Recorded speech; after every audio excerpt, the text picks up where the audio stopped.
I'm walking for the next generation. My friends' daughters, for my niece. It affects so many people. There's one diagnosis, but maybe hundreds of people are affected by it. I just want to walk because there's women out there that have gone through breast cancer and lost the battle, and the children are left behind. So I think it's helpful for my son to see me being involved in these events. I kind of make little contracts with myself, and I know it's kind of silly, but I kind of say that if I finish this, then I'm going to be okay. This is part of my healing. It's stretching myself, doing something that's very difficult and probably one of the most difficult things I'll ever do in my life. We lost our mom in January 2003, and that was like she'd had it for the last 5 years. And A wake-up call. it was a wake-up call to really know that this disease is out there and to be able to do our little part in giving back.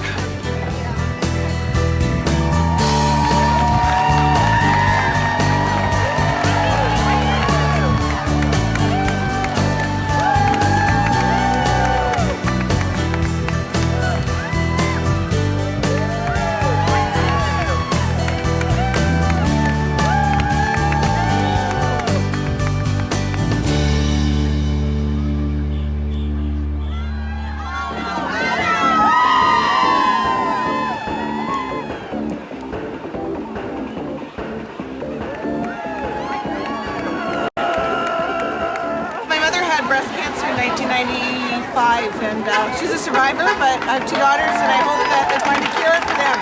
I'm walking for my friend Lori, who passed away in April. I miss her very much, and I never want to watch anybody else die from this terrible disease. Walk for my mom, my sister, myself, my nieces, everybody in my family. For all these people. It was a Sunday night when we discovered the lump. My son Dean was 4 and he had the chicken pox. When we went to see the doctor the next day, it turned out that Dean had pneumonia, which was brought on by the chicken pox. And he was put on some medication, and I was happy that he was taken care of. And I said to my doctor, well, by the way, while I'm here, can you check this lump? So he checked the lump and he said, it's probably just a cyst. And I said, well, what happens with a cyst? Well, we'll just drain it, and, that will be it. Because I was only 33 at the time, it didn't even enter my mind that I had breast cancer. My mom is walking 60 kilometers, and I feel happy for her because I know that she can do it. 1, 2, Hooters! Okay, let's go, girls. Okay, let's go. The morning that I found the lump, I was actually up at my cottage, and I was in the shower, and I felt the lump, and I wanted to make it go away, and I pretended that it wasn't there and went into denial for a couple of weeks and just thought about it without admitting it. We're here with MJ today to support her. We all play hockey with her, and we all did this last year, and we're back out again. It was a great cause. We had a lot of fun. We're back. We forgot about the blisters. From our team, we have 23 people showing up this year and walking, and then we've got 5 or 6 volunteers that are helping with driving us around and being part of it also. I was absolutely shocked to hear that I had breast cancer. I just didn't really ever imagine someone 32 at the time having breast cancer. I just sort of thought of breast cancer as being this thing that maybe an older woman might get, and that, maybe after menopause, when hormone levels are changing, that then you're a little bit more susceptible to something like that. But I never imagined. I was shocked. I was scared. I was uncertain. To put it lightly, I was devastated to hear that. Why are we walking? Because we want to break breast cancer. Yeah, we want to break it. I've been proud of her from day one. And the way she's handled, the way she's come through it. I've told her she's my wife, my best friend, and now she's my hero. He's a keeper, I guess, eh? My husband walked last year, and I decided this year I was going to walk, and I sort of started recruiting, getting to see if we could get a team together. So this is it. We've got our team, and we're ready to go. My journey started in January of 2003, and when I first found out that I had a lump in my right breast. The doctor, as sitting behind his desk, said that the biopsy had come back, that the growth was malignant, and I felt shock. I felt that this couldn't be happening to me. Her decision to participate in this event, the Walk and Breast Cancer, really helped her keep a focus. The motivation is there, the desire's there. We'll just keep our fingers crossed that she can do as much as she would like to do. My goal is 1 kilometer at a time, but I'm hoping to do 20K in the next 2 days. If I do more, that's great. If I do less, then that's what I can do. We are family. I got some of my sisters with me. When you come to do something like this, you're really having to face up to a lot.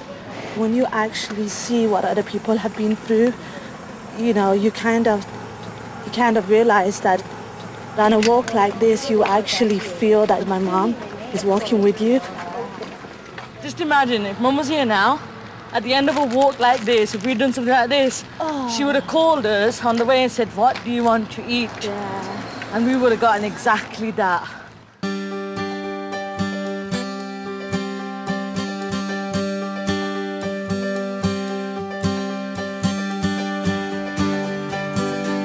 We're more prepared this year. Yeah, all right, We whatever. know what to bring. We're trained in our minds.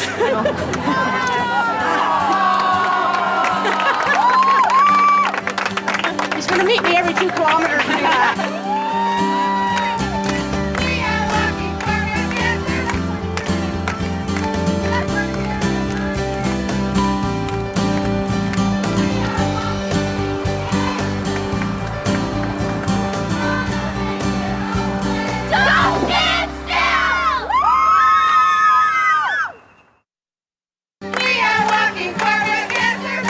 I'm walking for my mom, who was diagnosed with breast cancer this year. She's a survivor, but the thought of losing her is just more than I can bear. So that's why I'm here. I lost my beautiful daughter to breast cancer. Very, very rapid. It shouldn't have happened, but it did. And no one should go through the suffering she went through and the family went through as a result of that.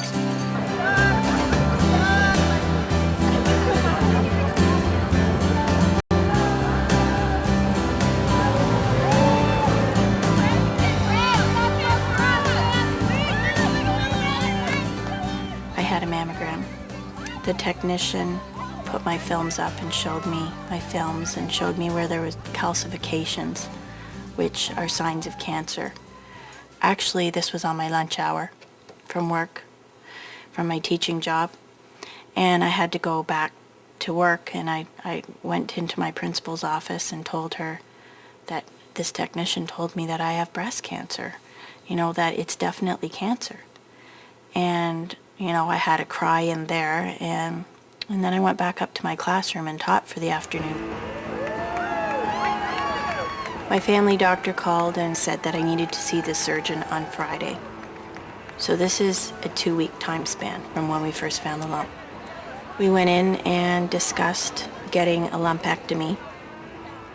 At the time, my thoughts were, well, I'm supposed to go to camp with my grade 8s in a week. And I have to start my report card soon. And I have 2 kids at home now that have the chicken pox, because Darcy and Dylan now had chicken pox, and Dean was getting over it. The following week I went in for a lumpectomy. This was a Monday, and then on the Thursday I went back to work. got home and there was a message from the surgeon. So I picked up the phone and phoned her back, and she said there were still cells around the margins of the lumpectomy, that they didn't get everything, and that I would have to go in for a mastectomy. So I remember hanging up the phone and just feeling numb all over. And just, again, that feeling of disbelief that I had to lose my breast. Fear started to creep in at that point. Concern, mostly for Joanne, first of all, but then the kids. How are we going to deal with telling the kids? How are we going to deal with all the ongoing situations that are going to come out of dealing with the kids? Have a good day. Have a good day. Are they going to change their behaviors at school? Are we going to have to talk to the teachers at school to make sure that they're prepared for the kids? So all these things started to happen, I think, at that point. So this was Thursday, and then on the following Monday, I went in and had a mastectomy. I lost my left breast. Thinking before I had my surgery how awful it's going to be when I have to wake up. I mean, thinking of getting your leg cut off is a horrible thing. But as a woman, having a breast cut off, I'm going to wake up and just feel really, really horrible. But when I woke up, I didn't feel horrible. I felt relieved that it was gone. And she said they'd taken out, I think, 10 lymph nodes. If there's nothing in your lymph nodes, that's a very good sign. It means it's contained to your breast. The following Monday, Dr. Strongenthorn called again, and she said, your lymph nodes were clear. And that was the best day. That was a really, really good day.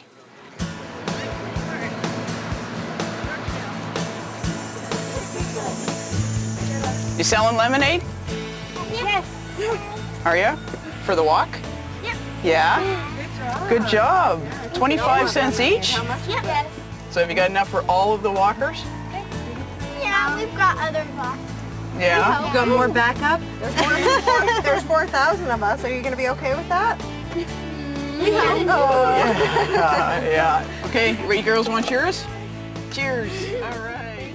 I went and saw the doctor in November, and I went for a series of mammograms and x-rays and ultrasounds. And they called me back in and said, okay, we're going to do a biopsy. 2 days before my 38th birthday, December 3rd, they told me that I did have breast cancer. Somebody said to me, oh, did you hear about MJ? And I was thinking, oh, it must be something great. She's done something great again, you know? And then I just felt sick. I couldn't believe it. I mean, someone as young as her, you know, I didn't know anybody who had had cancer, so it was shocking. My mother passed away in 1986 from breast cancer. My cousin passed away at the age of 40 in 2001 from breast cancer. And her mother, my aunt, passed away in the mid-70s from breast cancer. And my father also passed away from colon cancer in 1997.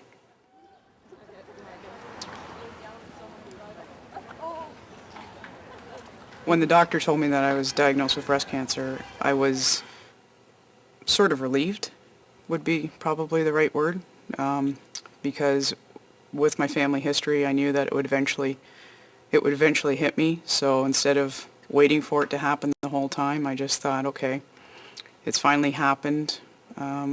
Get started with beating it and get over it. My doctors recommended chemotherapy first and reduce the tumor and then go for the mastectomy afterwards. And I was more comfortable with that because I wanted the chemo to get into my body to kill any cells that may be floating around that the operation would not get. My first chemo treatment was December 19th. My treatments continued until May 19th, and a month after my last chemo treatment, I had my first surgery, mastectomy of my right breast. With my family history, I decided to have the second mastectomy because I didn't want to be looking at it and waiting for it to happen again. So I just wanted to get it all over and done with and not have to worry about it again for the rest of my life. So I had the second mastectomy on October 19th. She was playing golf. We had a game of golf 2 weeks after she had her second mastectomy. Yeah. It was amazing. She just, you know what? Life goes on. Life goes on. She wants to be part of it. I didn't choose to go for a reconstructive surgery. I wasn't sorry to see them go. They affected my golf swing and hockey and everything else. So I just chose not to do it. This is the way that I am. This is, I like to think of it as battle scars of my life. And this is just part of me now.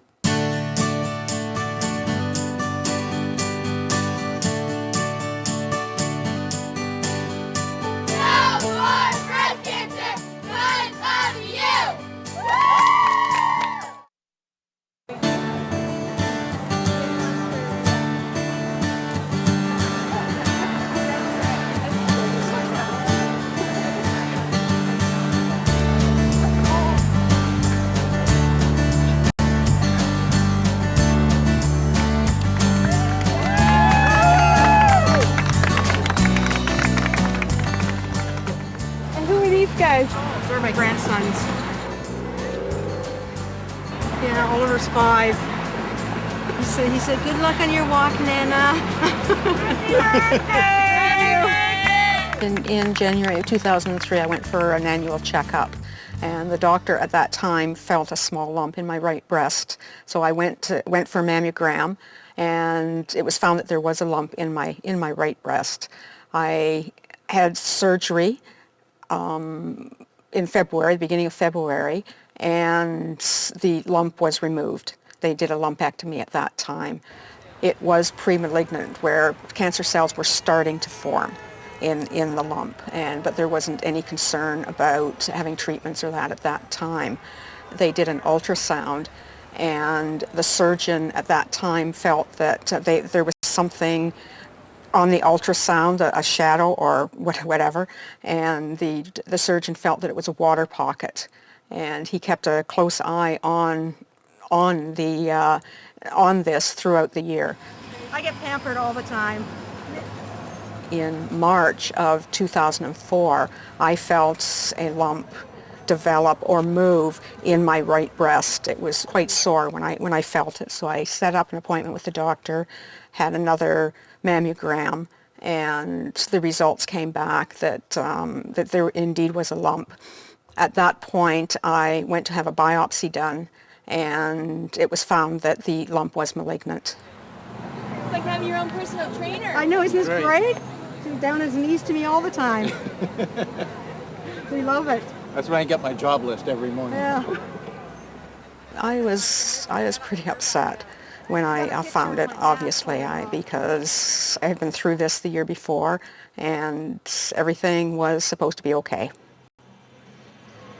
You know, you never think it's going to happen to you or your family. I mean, it's happened to me because it's happened to my mom, so I'm an extension of her.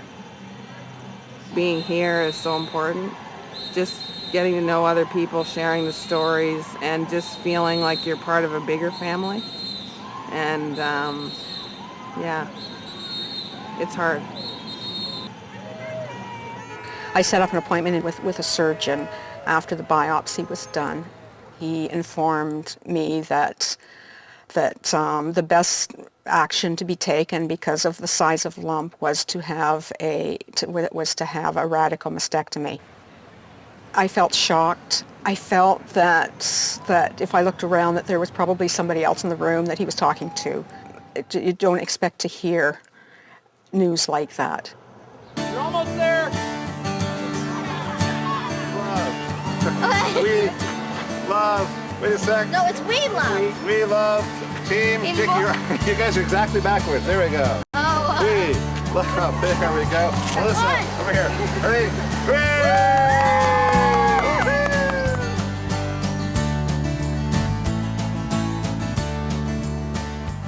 You know, I didn't really ever discover a lump.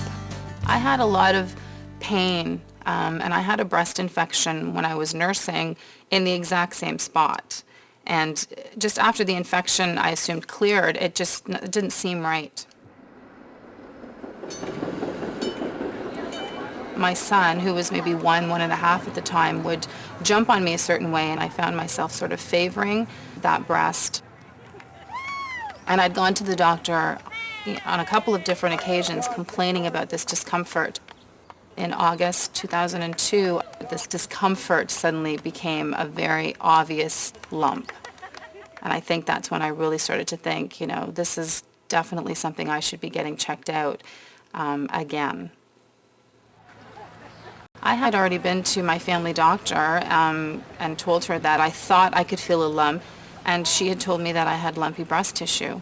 So, I, like anyone else, just walked out of the office and figured, well, that's the end of it. I have lumpy breast tissue, and, I guess it's a cycle thing.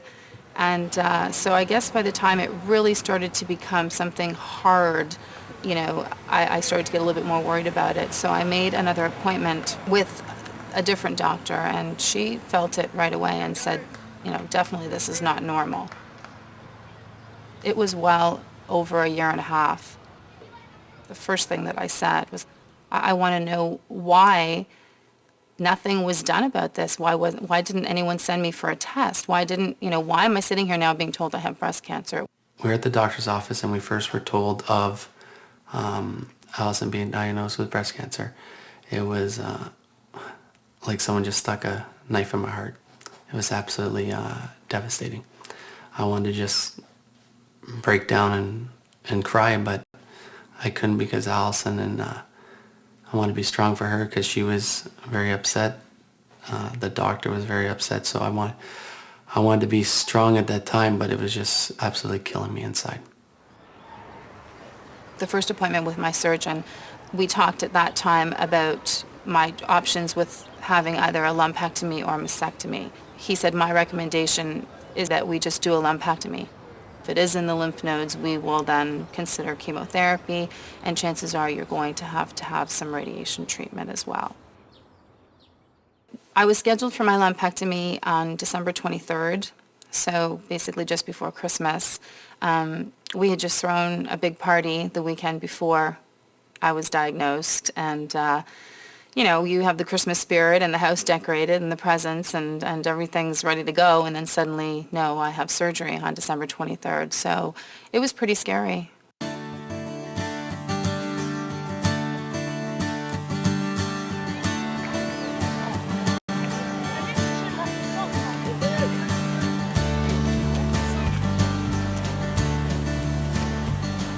Anita, what's happened to your shoes?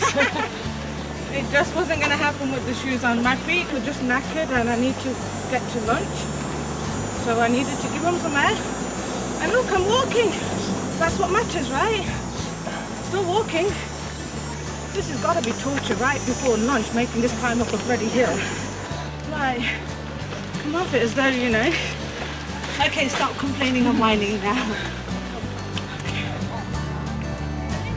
Anytime, any day, any hour, someone could knock on the door and Mom could have no preparation. Within half hour, she could have 2 or 3 things made.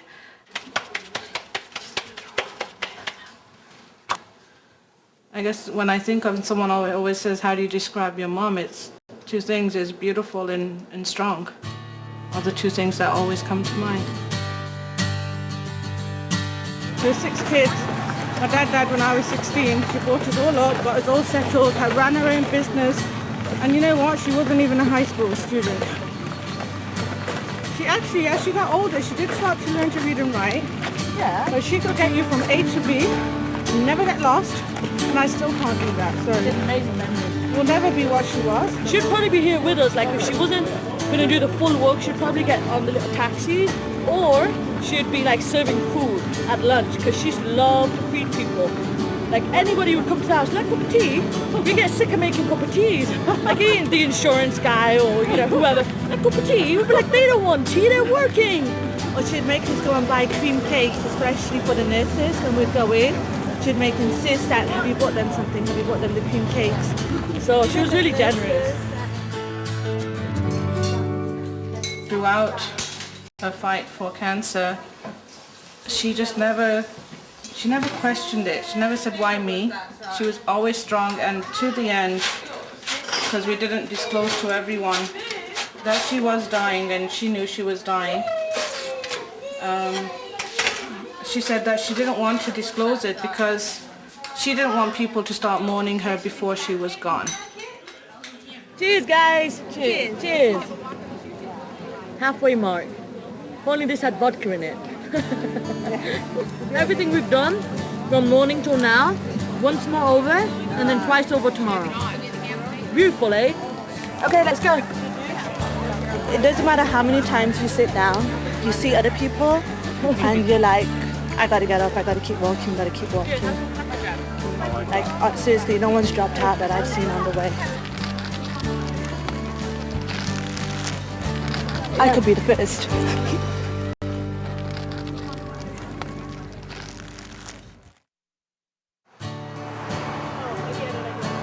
I'm walking in memory of my mother, Jacqueline Rubin. Actually, yesterday was the 3rd anniversary of her passing due to breast cancer. That's my mother, Susan McGregor. She died 2 years ago from breast cancer. She's walking with me. Yeah. Thanks. 10 kilometers, no big deal. Yeah, that's no sweat. We've already done 20. Maybe more. I think we've done more. I have done more. No sweat. Well, it's a little bit of sweat, but not much. I'm a little bit concerned about Joanne. Because her knee's been bothering her and her back's bothering her. And but she insisted on walking up the hill, and she said, I'm not getting on one of those sweep trucks. I'm going to do this. They're going to have to take me kicking and screaming on any kind of vehicle. Hey, Joanne. Yeah, we got a couple of people on the team that want to stop for a beer. For a beer? I know. Get out. Okay, let me guess who. Janine and Sheila. Well, I don't know about getting a beer because we got a bit of a time issue. Because the sweeper van comes by at 6 o'clock, and if you're not done, they take you to base camp. No, I'm not getting swept up. No, you're not. Okay, I'm not going to let you get swept up. We're not sweeping you up. All right, no beer for this team. I'm looking forward to a massage. I can't wait to get there. That's what. That's the key. All right. That's the carrot dangling in front of my face. You know what? I think it's time for me to step in and pull rank as team captain and say, no beer. I get. That's it. Okay. June 30th, in the year 2000, was my 35th birthday. I got a present in a new left breast. And they did something called a tram flap. And what that is they take the skin and the tissue from my stomach and they tunnel it up underneath my skin and they form a new breast from it. So it's all my own tissue. After I had my reconstructive surgery, I felt myself again. And as far as I was concerned, the cancer was behind me, and I was moving forward from there. Okay, let's go. Okay, ready. Let's go. Gotta get there. Move up. 2:30. I think I can. Holy cow, is it? I think I can.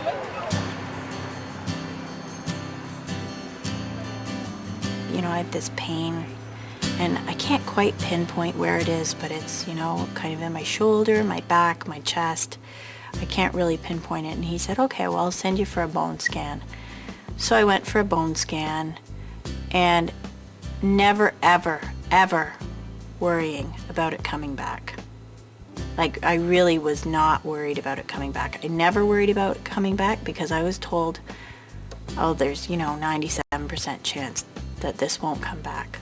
It was stage 1, it was small, it's not going to come back.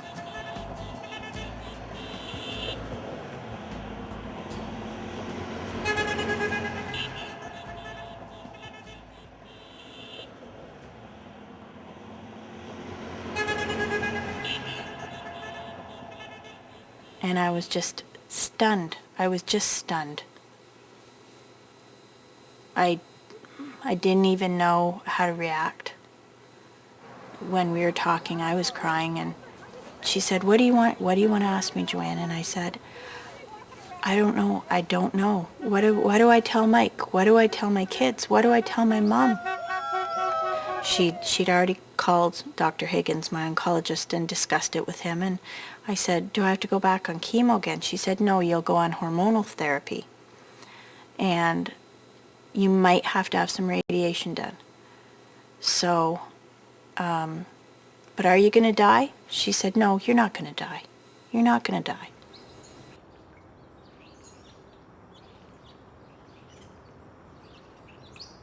Now we're talking September 2003. Went back to work in the September because it's done, it's over with. CAT scan came back, clean bill of health. Let's move on, get life back to normal. I'm too busy for this crap in my life.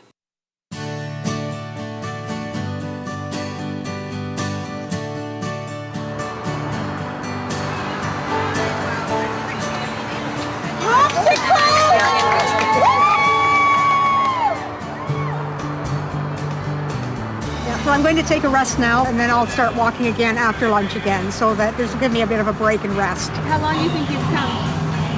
7.6. 6.4 kilometers. Oh, gee. Right to that point. Excuse me. It's on the blackboard. I like 7.6 better. So yeah, I'm really pleased. I'm really pleased with that. Yes, yeah. So if I can do that this afternoon a little bit more, then I'll be really happy.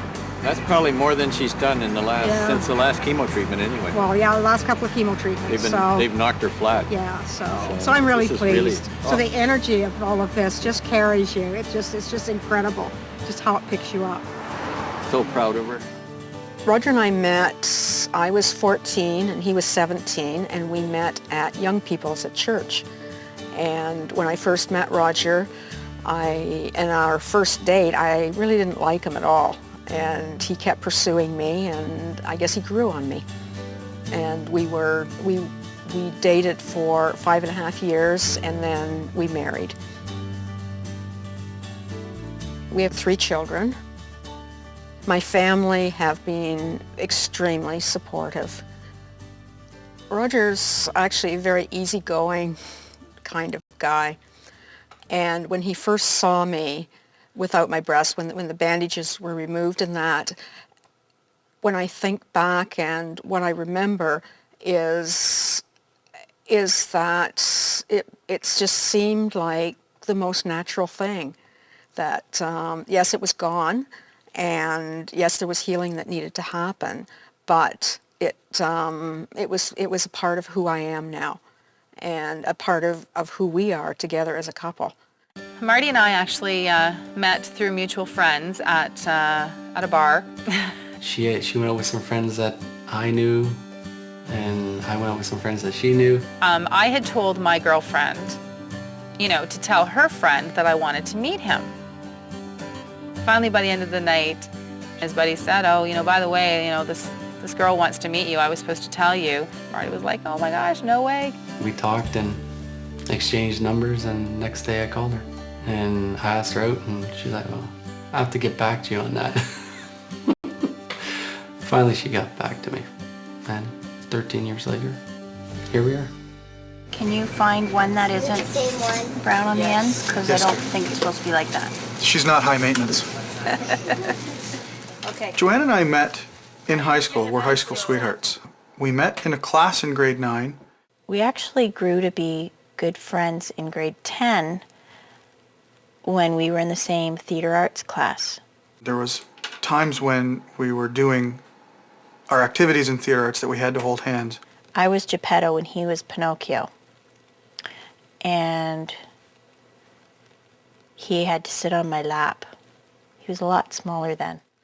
When we actually became officially a couple, it was over a phone conversation, and I said, you know what? Let's spend the rest of our lives together.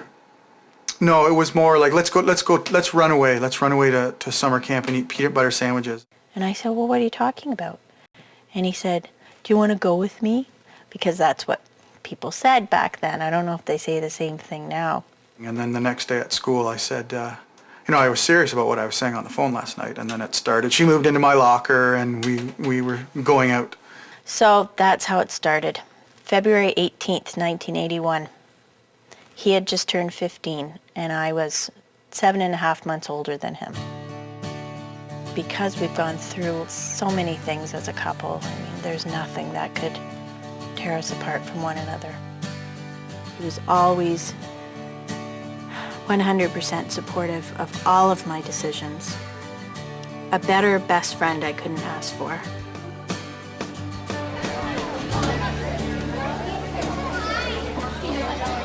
There's this wild bunch of women that are moms and wives and sisters and daughters and business people, and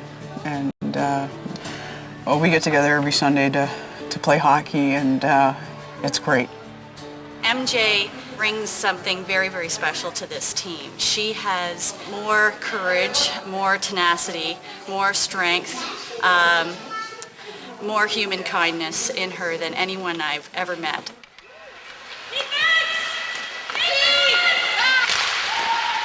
MJ is actually sort of the kingstone of all the people in this room. She knows myself and a couple others from university. She knows some other people from playing baseball. Others she probably met at a bar somewhere, sliding off of a stool. MJ's a very good friend, and she'd do anything for anybody, and that's why we're all here. The thing that I could never prepare myself for with my diagnosis was the support that I got. I never expected that, and I was never ever prepared for that. Cheers to the walk! Cheers to the walk! After one of my treatments, I was lying in bed, and I got a call from one of my friends saying that, have you heard about the walk to end breast cancer? And I said, no, I haven't. And she said, oh, there's a big walk that they're organizing, and you walk 60 kilometers through the city of Toronto, and it's in September. Do you want to do it? And I said, well, I'd be interested in doing it. I think that would be great. Cheers to surviving the walk!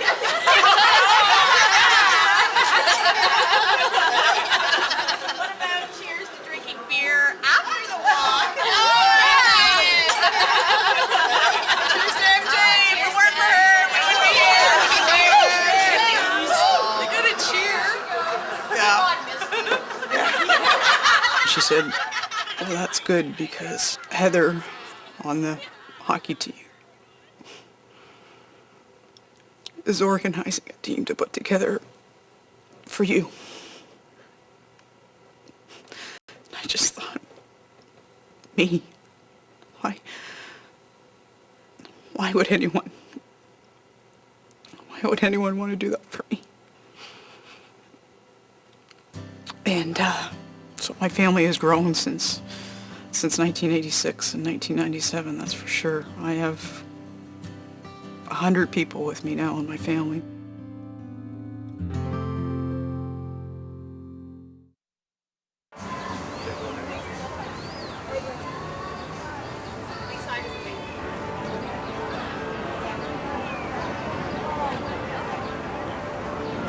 No wise words at all. No wise words? None.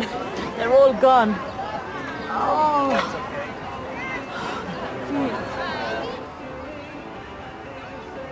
You know what? Why am I doing this? What is the reason? It's like not only for me or for my mom. Like, she's already gone. But for so many other people out there, I wouldn't want that on anyone. My worst enemy. Sue! Stretch, let's go! Anita, we lost her on the way after lunch. We walked probably 1.5 kilometers. And she's like, I can't do it, I can't do it. So we walked about another 10 minutes and we saw the car. So there you go. Hey, Anita! How are you? Oh. Let me just kill you now and put you out of your misery. You don't like to do that because you have your own sense of you want to do the full 60, but at the same time they educate you that, look, if you push yourself now for another kilometer, you may push yourself that 1 kilometer and not be able to do the rest. But my ankles were at a point where I literally couldn't walk another step. Hopped onto the van there, and the extra rest has done it definitely good. We've got 9 more to go, and I'm going to go for it.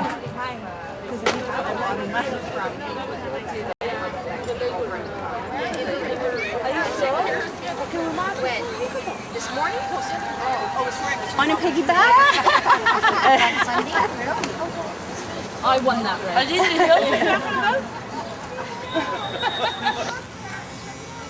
race. My friends had asked me if I wanted to form a team to go into the walk. And I said, yeah, I would like to do that, but I want to wait until I get my CAT scan results.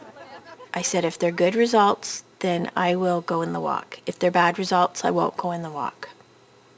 So I got my CAT scan results back in the February, and they were bad results. And I thought, I'm going to go in the walk anyway. No hair jokes, guys. It's not fair. Had to go through radiation again. Had another CAT scan the end of May, and Dr. Higgins called me at home. And he said, there's 4 small spots in your liver. And I said, so what does that mean? And he said, it means you're going to have to go through chemo again. We've trained. We can do it. Yes, we can handle it. So again, I had a little cry. I think the kids were out playing and Mike was out somewhere. I was sort of I seem to be all by myself in the house whenever I get these phone calls. All by myself, and I think that's so that I can collect myself. And then Mike came in and he looked at me. What's wrong? He could tell there was something wrong. I said, I have to go through chemo again. We both had a bit of a cry. He gave me a big hug, and he said, don't worry, we'll get through this.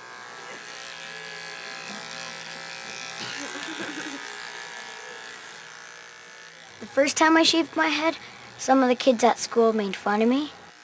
I just said I'm doing it for my mom, that she was sick, and the medicine that they gave her, it made her hair fall out, and she wasn't too comfortable with her hair falling out, so she always had to wear a wig. So we shaved our head so that she could go out with us and not wear her bandana or wig. All right. Let's see. Who's next? When I told Dean, Mommy has to go through chemotherapy again.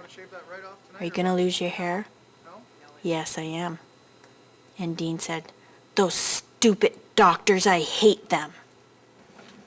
How's it looking, Darcy? I don't know. Do you like it so far? Is that what you wanted? Here, we'll blend When I it. said to Darcy, Mommy has to go through chemotherapy again, do you remember when I went through that before? And she said, are you going to lose your hair again? And I said, yes. And she started to giggle. And I said, I know, it stinks, doesn't it? I was cutting my doll's hair in my room, and my mom came in my room, and she was like, why are you cutting your doll's hair? And I said, because I wanted her to look like you. Whoops. This much. This much. Look, he's panicking. Then when I told Dylan I have to go through chemotherapy again, are you going to lose your hair? Yes, I am. And he came up and put his arm around me and gave me a little squeeze. 'Cause that's just the way Dylan is. She'd gotten better before, but if it came back, I thought it might come back again and again every time she gets better. So I was just afraid that she'd never get better. I like that. Yeah? Yeah, because it feels good. It feels creepy when you... It feels creepy? It feels creepy when you shave it right down. Now it feels like a fuzzy peach. Yeah. I'm not so sure 10 kilometers from now, but so far so good.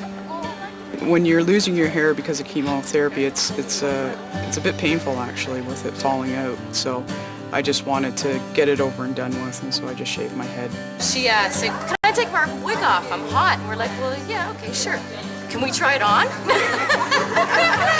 I think we proceeded, 7 or 8 of us putting the wig on. There's Linda's husband. We thought that's what good friends are for. We can try on your wig and admire your beautiful head. And we all got jealous. She's got this perfect shaped, round head. Yeah, it's strange people's reactions. It's as far as people who have seen me bald, and that my mother tells me that I look better without hair. So I'm not sure if that's a compliment or not, but she tells me I look better without hair.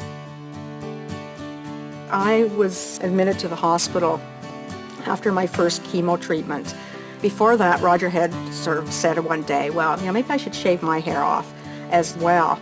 And it was left at that. We didn't talk about it again, but he had been to a meeting before he came to the hospital, and when he came up, he had his hair shaved. He had a group of people at the meeting shave his head, and he continued to shave his head until my chemo treatments were finished.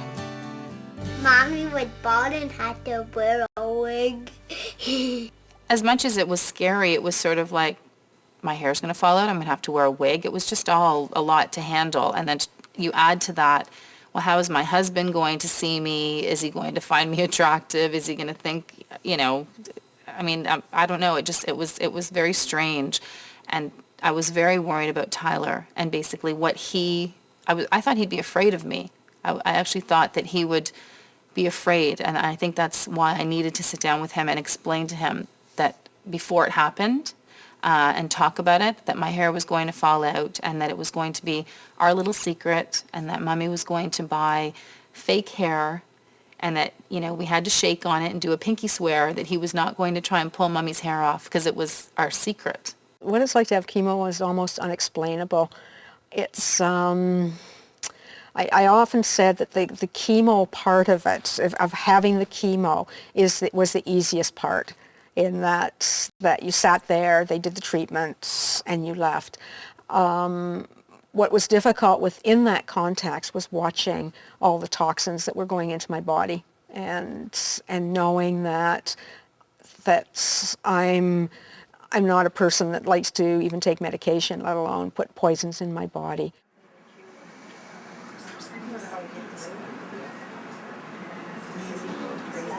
Your feet hurt? Don't hurt anymore? Okay, here it goes. Take a deep breath. We're done. When I come in, I sit in the chair and they hook me up to an IV. And today they had to put the needle here. Usually they put the needle here, but they've poked this vein so many times it's collapsed and they can't find it anymore. Taxol is a chemo drug that works to get rid of the tumors, either shrink the tumors or get rid of them altogether. And Dr. Higgins said that I've really responded excellent to it. Hi guys. Hi. How are you? I often bring somebody with me. My mom comes with me more often than not. Mike's only come to 2 treatments, but he has to work, and I kind of wanted him to see what a treatment was like, and he couldn't believe how many bags I had to get. He's like, you have to get all those bags. He couldn't believe that. That kind of blew him away, but I think it's very good for people to see that it's all very casual here. It's not a scary place. They treat me like a little queen around here. Mike says I'm getting a little high maintenance for him, but they tuck me in with warm blankets and pillows and give me sandwiches and tea, and they're just, I just love, it sounds kind of silly, but I enjoy coming here because everybody's so nice. They're like a little second family for me. Whoever makes it to registration first gets to go in the shower, have the bubble bath and the foot massage first. Smile, Anita. Oh, I did. Slowly, and thankfully 2 good sisters pulling me along when I needed it.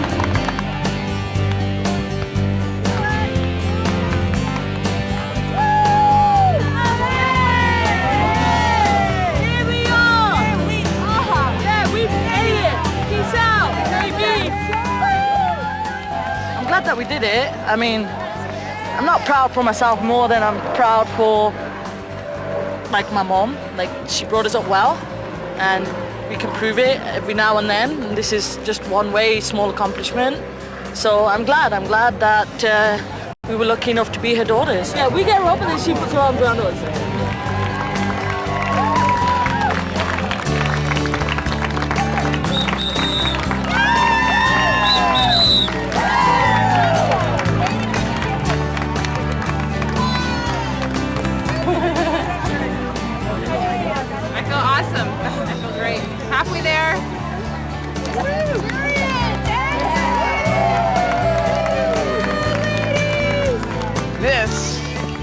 is the finishing line. Not back there, here. This is the finishing line now. All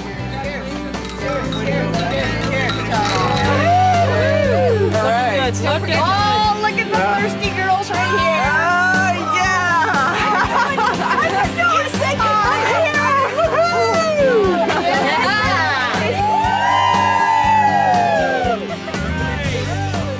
Well, this is amazing.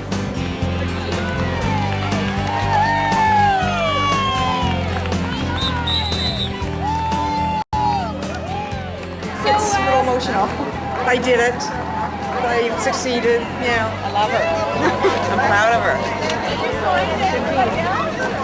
10K. I can't believe it is 20 to 7 and it's taken us so long. Like, I thought we'd be here at 3, honestly. Really rounded up to 11 hours. We left at 7:45 this morning. It is now, 20 to 7. Yeah, okay, here we go. I know I'm going to be so sore when I get up in the morning, but I think once I start moving around and everything, I'll be fine. And I know it's shorter tomorrow and it's downhill. Better be anyway. I can't even click my heels up. Hungry Hollow Hooters rock.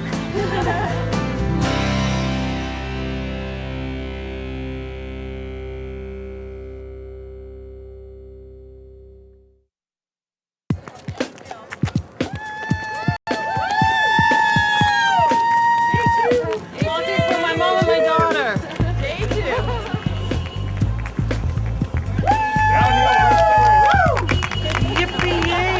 So how do you feel today? Like crap. Like crap. Look, I'm strapped up so I can walk. Hopefully I can walk. It was a very painful night. Was it?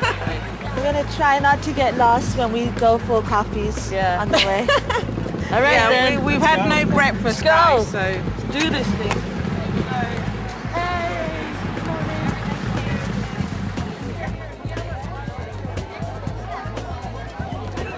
Plans for today is to walk as far as I can this morning.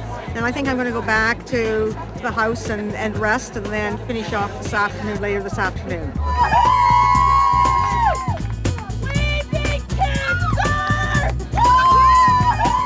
I would have preferred to have had an air mattress, I think. I told Marty we're doing the air mattress thing next year because that's 2 years now of, I just don't sleep. So I'm buying an air mattress for sure for next year. Yeah, Marty didn't have the same experience. Marty passed out, he could sleep through a tornado.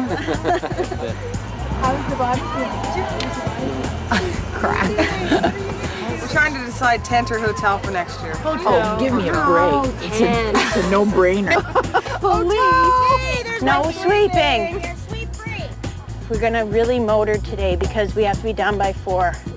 We're not gonna stop at rest stops for very long. We're gonna just grab and go. Here we go. Here we go. Here we go. Go, go. Here we go. Here we go. Go, go, go, go, go. It's about 8:15, 25 after 8, Sunday morning. We have 26 kilometers left of the walk.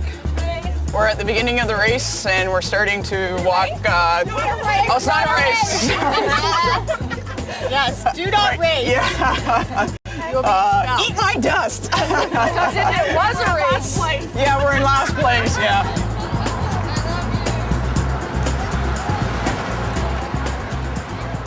I was going through my email after I had had my mastectomy, and there was a message from a friend who had signed up for the walk, and it just impacted me very strongly. I just knew that I needed to make a statement in a very strong way, as far as fighting breast cancer. Starting to slow down, I am. Yeah. Okay. Keep waiting for the next water hole. The main reason that I chose to walk alone was because even though I do have so much support around me, in the end, I am on this journey alone.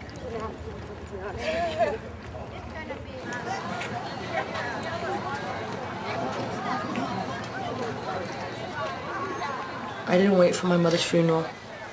We had discussed it when she was alive, that if she passed and I happened to be there, I didn't want to see her in a box. I didn't want that to be my last memory. I was blessed when I left the hospital that day, although she passed. Her cheeks were still pink, she was still warm. I gave her a kiss, we said goodbyes, and I left.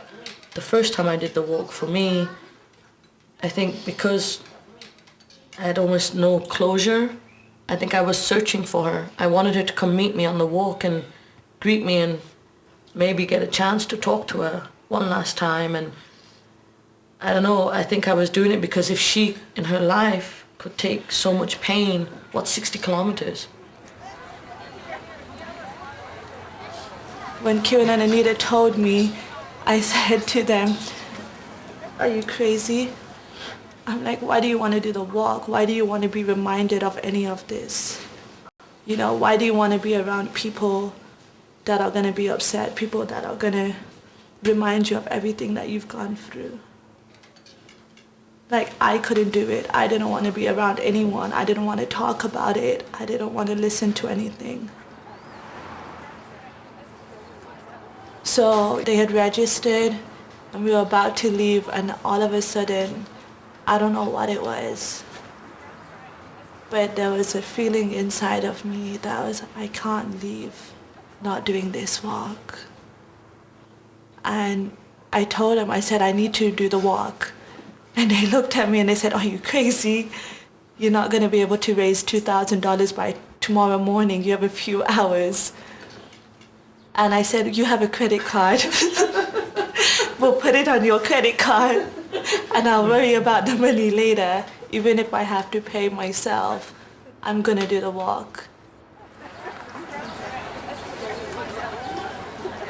A little bit tired this morning, yeah. My mom was diagnosed in 1984. She was going through treatments and she had a mastectomy, and she was doing really well, and 1985 went by without any problems. She was pretty much in remission. And then May 10th, 1986, we were at my parents' house for a Mother's Day dinner, and I took my grandmother home, and on the way home to my grandmother's house down at the beaches, we were hit head-on by a drunk driver. And my grandmother was killed that night. And then 5 months later, my mom died. And they didn't really say a lot about it back then. I think the stress of losing her mom, I lost her because of it.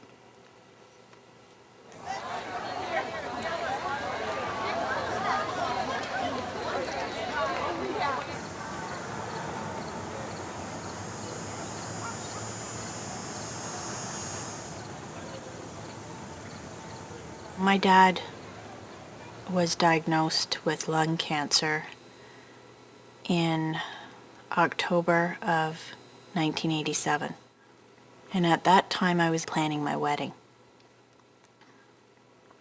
My dad said to me prior to the wedding, I don't know if I'll be able to walk you down the aisle, and I don't know if I'll be able to dance with you, but I'll try.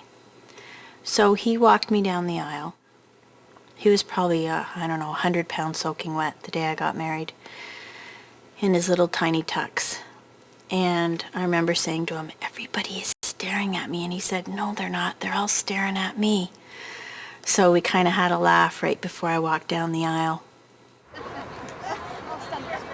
My dad went home after the dinner, and I remember thinking, he had to go home because he's tired, and I guess we won't be able to dance. So partway through the evening, I could hear in the background the DJ had put on the song Moon River, which was the song we had chosen to dance to. And I kind of looked up and looked around, and there was my dad waiting for me in the middle of the dance floor. And there was not a dry eye in the house that night. And we danced. And I just remember him rubbing my back and going, shh, it's going to be okay. It's going to be okay.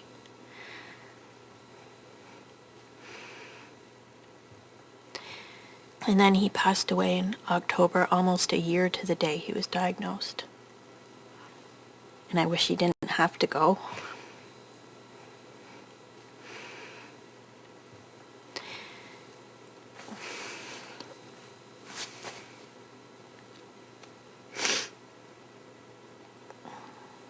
And I was only 23 at the time, and my kids never got to know their Grandpa Del, but they know him in the pictures they see in the stories that we tell them. So Grandpa Del is very alive for them.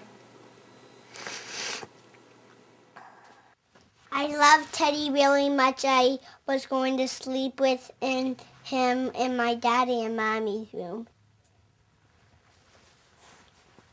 I get afraid because my son is so young, and when I sit here, I try to remember when I was 5.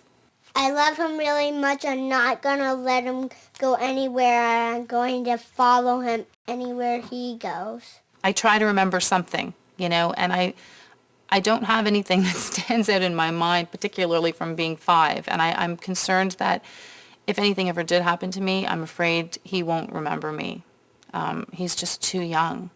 So, I mean, he would, you know, it's all about pictures and keeping his artwork and trying to do things now, you know, day to day that I can spend time with him in hopes that if anything ever did happen, he would remember me.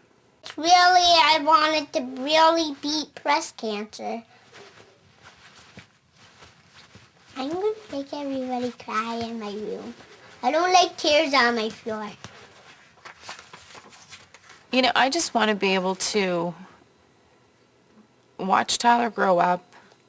You know, I want to see him,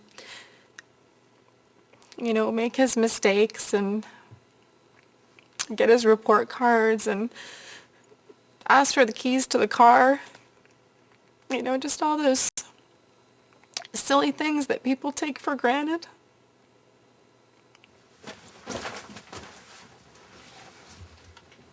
I mean, one thing I wanted to do was, and this was a short-term goal, but when I was going through treatment, I wanted to see him start school. So that was something I was a little scared that I wouldn't be able to see him start school. And then I guess as things went on and, you know, I started to feel better and I knew that I was going to be okay. And then I took him to school the first day, and, you know, there's just so many things we take for granted that I hope that I see. I was 21 when I lost my mom, and I probably didn't deal with it that well because it was too painful to talk about her. So I didn't. And when my dad passed away, I thought, I don't want to spend the rest of my life not talking about my parents. So I talk about them all the time now, and my mom's back with me again. She's right with me.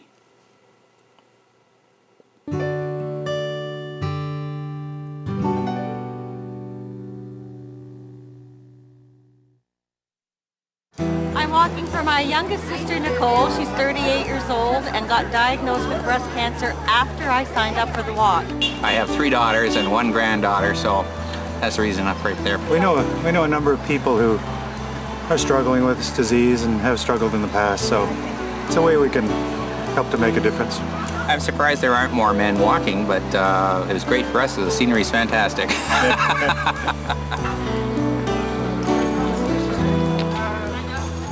So many stories about my mom.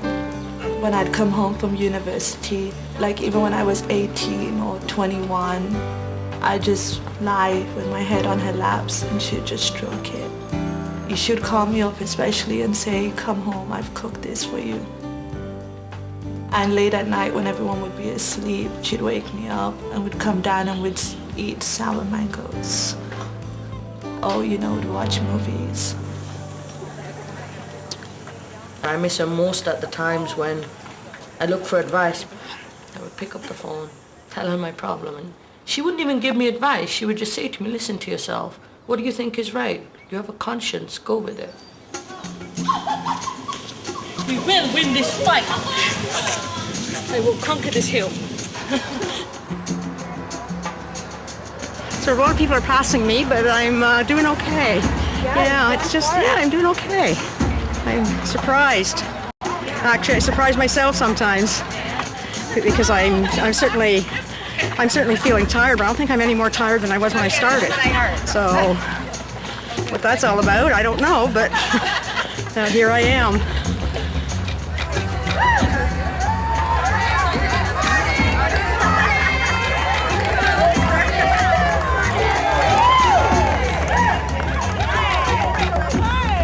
There's a part of Toronto, which is like the village of Weston, and the people there are just phenomenal. They're the best part of the walk when you come into that little part of the city that I would never ever see. And they've got the radio going, they've got water for you, cookies, kids out on the street. Some of them open up their homes to the people that I camped the night before, and I mean that's a big deal to be able to not have to go to the washroom in a porta potty after 2 days. And there were some people out just holding a garden hose for us. I don't even think I would even think of ever even doing that for people. I remember just thinking that, wow. This guy he's just holding a garden hose just so that we can cool off. And how did he think of that?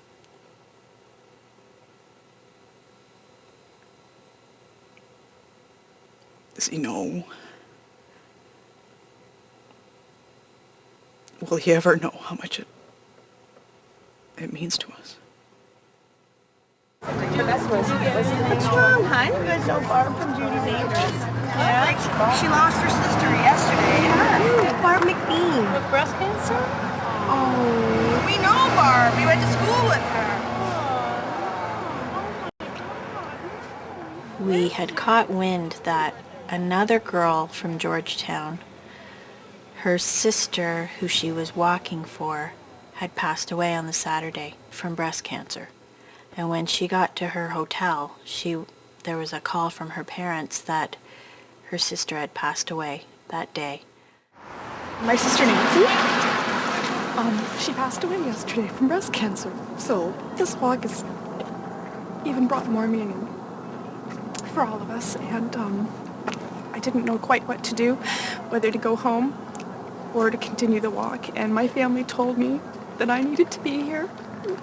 And this is the best thing that I can do in walk in her honor. So that's why I'm here.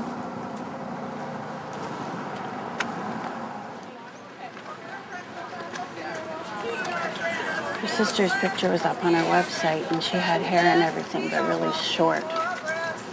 Chemo grown in hair. She wasn't diagnosed that long. You're kidding. But it's scary. I can't think like that, though. No. I stay positive. Oh, you're so good at staying positive, though. You're awesome at that. Yeah, but it's scary. We're all here for you, okay? That's not gonna happen. Okay, look at all the support that you have. My friend Kit, she's one of my closest friends. We walked almost the whole Sunday together. And I made her promise me a few things. Yeah, but it happens to everybody else. It happens to everybody else. It does, but it's not going to happen to you, okay? It's not going to happen. You're strong. She said, I promise that I will do these things you're asking me to, but I'm not going to have to do them. Sometimes it takes a whole lot of energy to be positive. Yeah, it does. We both had a really good cry. Because that kind of just brings it to a reality staring you right in the face when something like that happens. Okay, do you know what this is? No. You don't know what it is? No. This is where we're going to put Mommy's hand and your hand together. Is that my hand? No, this is somebody else's foot. Can I do it? It's just a pretend foot. When I was diagnosed with breast cancer, I had so many questions. As much as I tried to look for the information for younger women, I didn't find it was there. I guess a lot of my questions had to do with fertility and pregnancy and how to talk to children about being diagnosed with breast cancer. There were questions I had in regards to genetics, decisions about what to do with further treatment. I guess I didn't find what I was looking for. Okay, so now what you're going to do is you're going to put your hand, put your fingers wide, just like that. When I first asked my surgeon about having another child, he told me no. Right away, he said no. He said that, pregnancy equals hormones, hormones equal the growth of any cancer cells that might just be sleeping and dormant. Sometimes I think, wow, I'd like to have another child. I don't want my child to be an only child. I grew up an only child, and I'd love for him to have a brother or sister. But is it really worth it to sacrifice myself? And what would he think about that? Right now he's 5, but what is he going to think about that if he's 25? Now, do you want to write something? Why would she have had another baby if there was even the smallest chance that, that she'd be gone? So it's a pretty tough decision for us, and there's no right or wrong answer.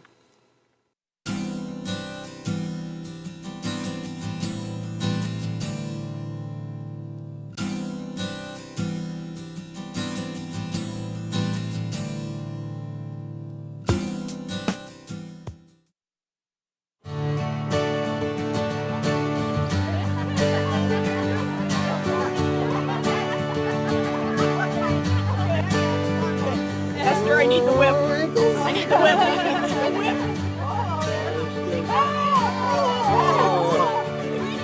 There's no shame to the disease.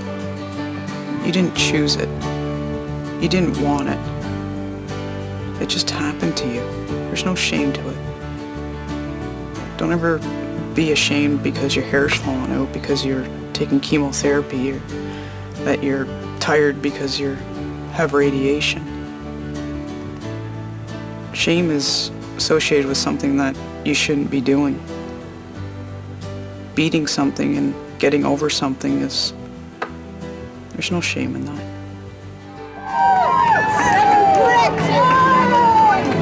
8 kilometers, and you're looking beautiful.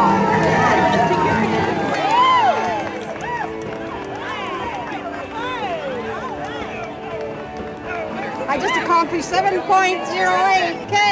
Yes. The advice that I would give to anyone is to ask a lot of questions, to take charge of your own health, which is very important. I have been very fortunate in the treatment that I have received, but I have found that I need to ask the questions for me that are important to me.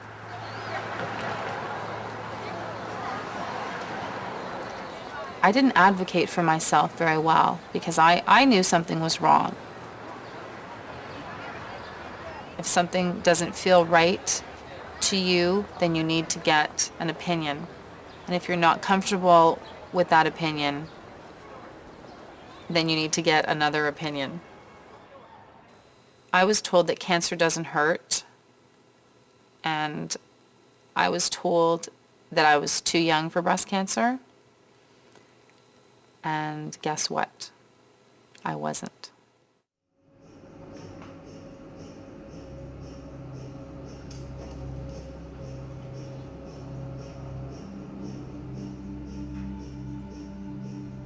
I still have to see doctors on a regular basis. I'm still monitored very, very closely. And my surgeon's protocol is that I have annual tests, bone scans, chest x-rays, and ultrasound of all major organs, and of course a mammogram to double check.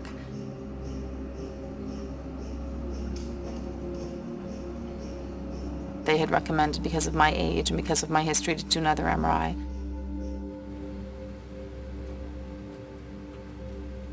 My biggest fear right now is just that it's going to come back. And, you know, there's a lot of decisions to make in my future. And a lot of those decisions weigh heavily on, you know, will it affect the cancer? Is it sitting somewhere dormant? Is it just waiting? I mean, I can't have a glass of wine without feeling that somehow I'm contributing, you know, to this possibility that it could reoccur.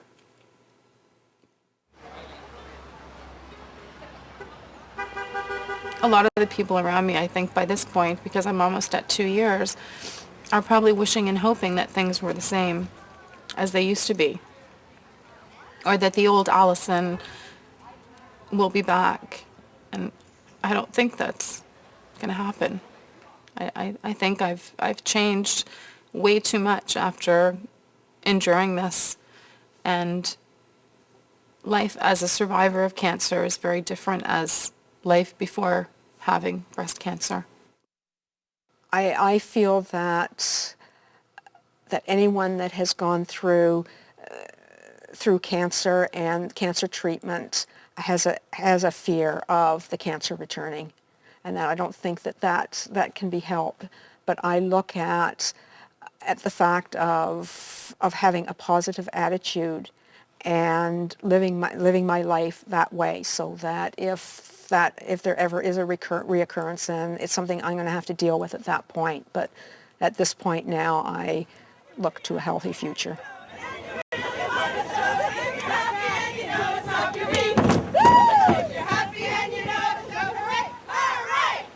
I think one of the things that you live with every day is will the cancer return? I still think about it. I do worry about it. You know, I don't think you'd be human if you weren't, but I'm bound and determined not to think about it. Hopefully sooner rather than later. And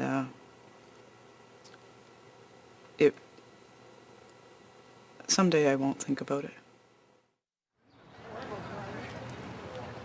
I do live my life differently. I live more in the present than thinking about the future. You know, my very best friend, Anne, she moved away to Halifax, and we were kind of just throwing around an idea a couple of weeks ago. Why don't we fly out to New York and just spend a few days together and go to some shows and shop and just spend time together? So we've booked the flights and we're going next month. And that is something I would never have done 5 years ago. Never in a million years. My mom's been fighting it for 5 years, and about 5 years, and she's used to it. So I feel pretty confident about her because she's a strong lady, and I believe that she can fight through it. It has changed me because if someone else that I knew had breast cancer, I'd know what to do, like let them have proper rest and everything, and just try to give them as much support as you could.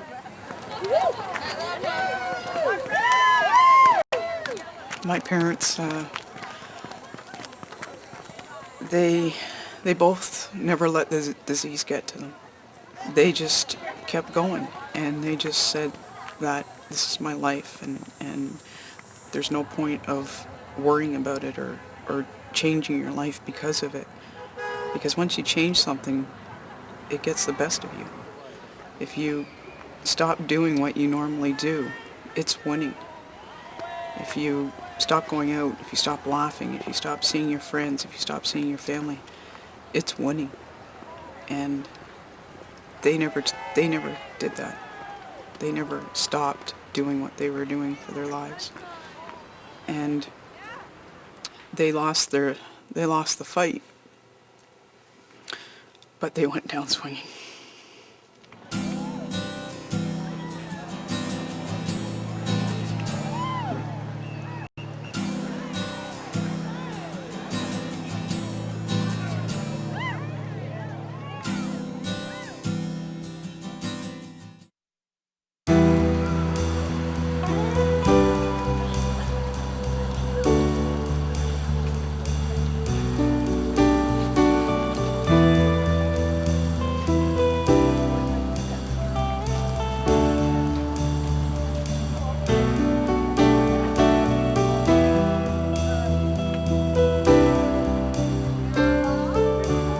I feel really good about what I've done, and I think I'm anticipating a lot of emotion.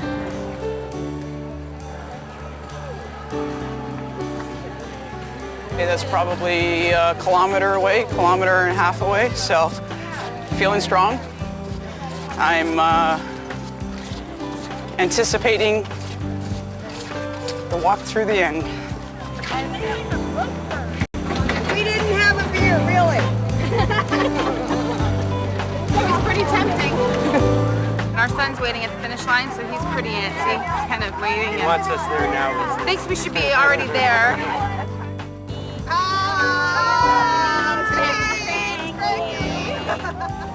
I'm running out of gas, but I have a little bit left, enough to get me there. I'm going on fumes now, actually, I think. I'm so proud of Joanne, and it's just been a great experience. Love ya.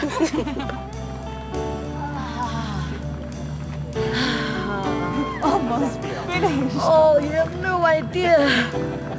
I just want to take my feet off and switch them with somebody.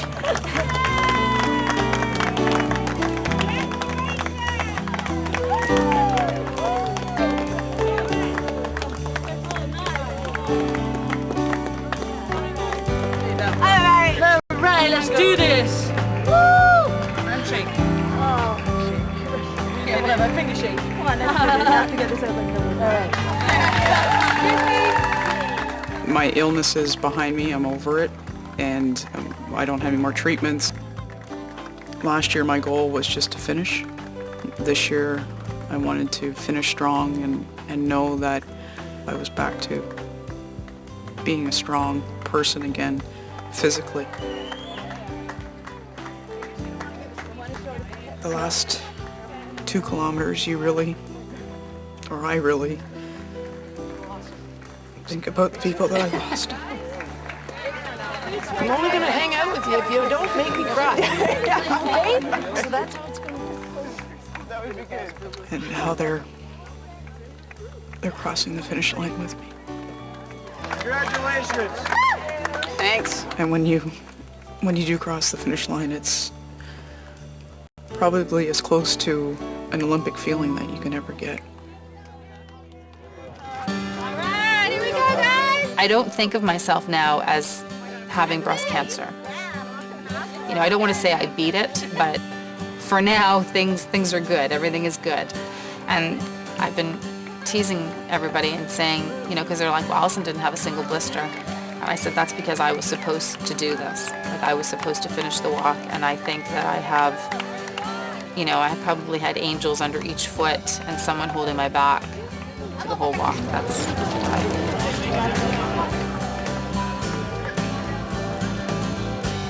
Oh, really glad I did it. Really glad. Just incredible. Just so many emotions. Tired, happy, energized, tearful, you name it. Name it and it's still there. I came here wanting to do 20K and I'm claiming 20K. Wow. I just can't believe it. I had a CAT scan a couple of weeks ago, and it came back that my disease is stable and controlled, and that's what my doctor wants to see. I've been going in to get these maintenance treatments of protein, and what they do is they keep the cancer at bay. We hope for a very long time. We don't know how long it's going to work. It could work for 20 years. It could work for 2 years. Where do we go, girls? This way? To the right.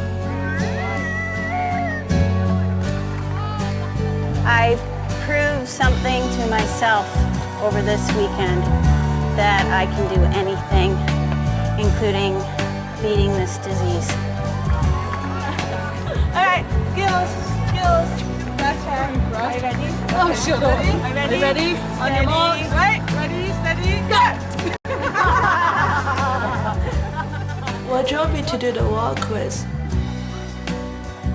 if it was this hard for me to come to terms with everything, I can't imagine how hard it was for my mother.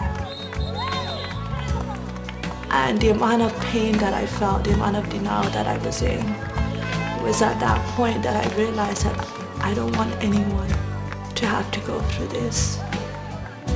And it wasn't until I had all of the encouragement of all of those people supporting each other that it made me realize that every tiny little bit really, really helps.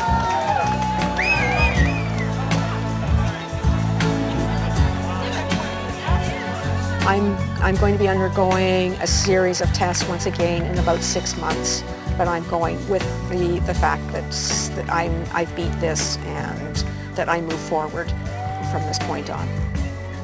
And my dreams of the future are to appreciate life to its fullest, appreciate my family, and just the wonderful, wonderful people that surround me.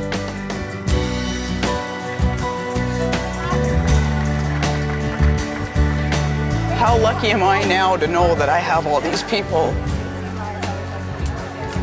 that care about me. I never knew how much or how deep. Now I know. God, how lucky is that? How lucky is that? So many people go through life thinking that people don't care about them. I've been able to find that out. It's amazing. It's the best thing that ever happened to me. There's always a silver lining.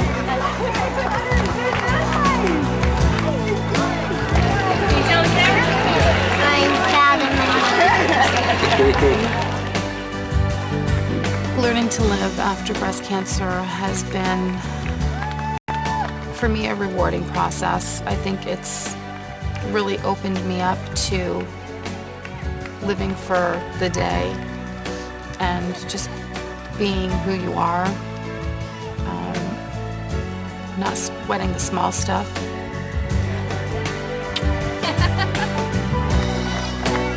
Want me to help you carry them, Mommy? As soon as we got to the finish line, I saw the kids, and then there was Mike standing in back of everybody, kind of just waiting for everybody to move away so he could move in. He had, the day before, gotten a tattoo, and it was a pink ribbon, and it said Joanne on top and 3 Ds on the bottom for Dylan, Dean, and Darcy. And I'd always told him I didn't want him to get a tattoo, but I could forgive him for that one.